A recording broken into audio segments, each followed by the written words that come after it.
Hello, let us do some practice by creating a few arrays.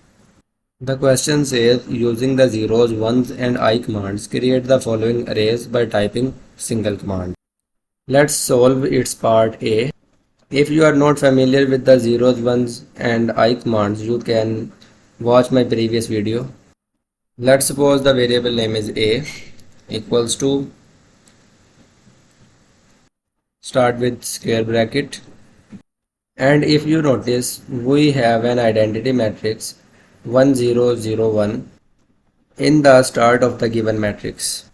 So it will be I 2 by 2 comma.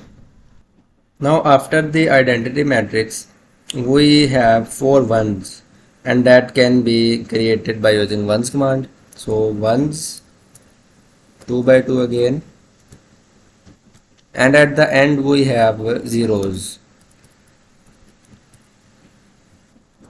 So these are two zeros with 2 rows and 1 column. So 2 rows and 1 column. So it is important to close the square bracket of the matrix at the end. Press enter and you can see the results. It exactly matches with our given question. 1 0 1 0 0 1, then 1 1 1 1, and at the end 0 0. Now for question 2 I am clearing the screen.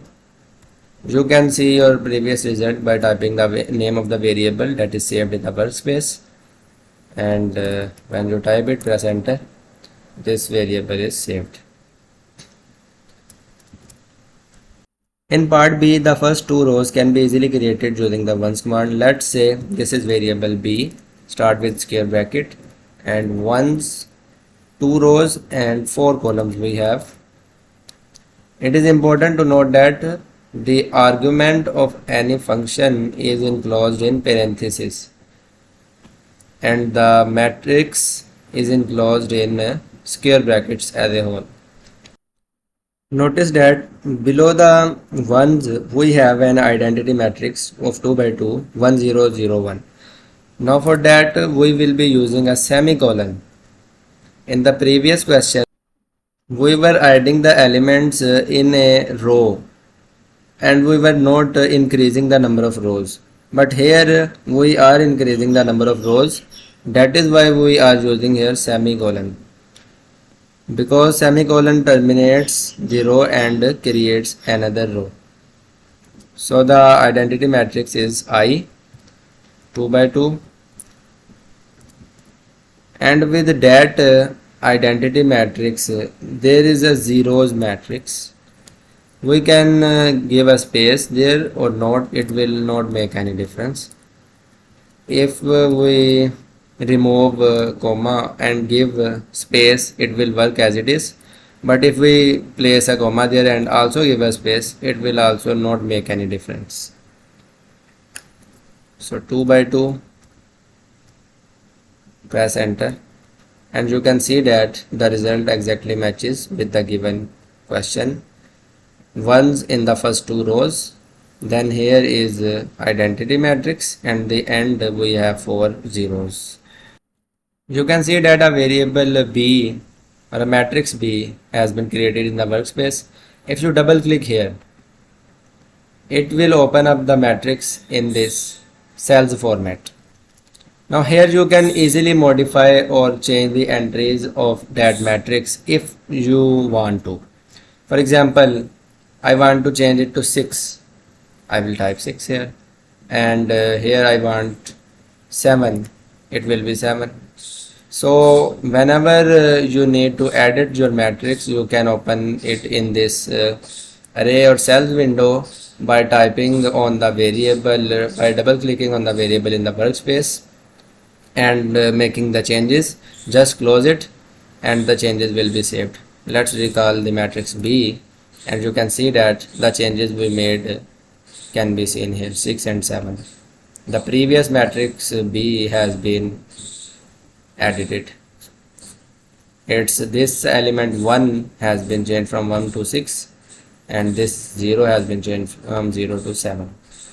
So it is an easier method. The method To edit the elements in my previous video, you can also see that. Now let's solve the last part. This matrix can be generated by several methods, but I will be creating it by creating the first two rows at first and the next two rows at end. So let's name it as C. At first we have zeros, that are two zeros, two rows, one column, and then ones, two rows, three column, and then zeros again, two rows, one column. Here the rows end, the first two rows end, so we will be placing a semicolon here.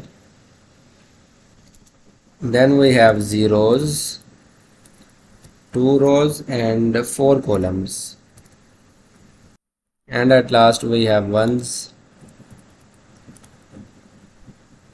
2 by 1. Let's close this square bracket and press enter, and you can see that our matrix has been created as it is as given in the problem. I hope you found this video useful. Please like, subscribe and comment if you have any queries. Thank you.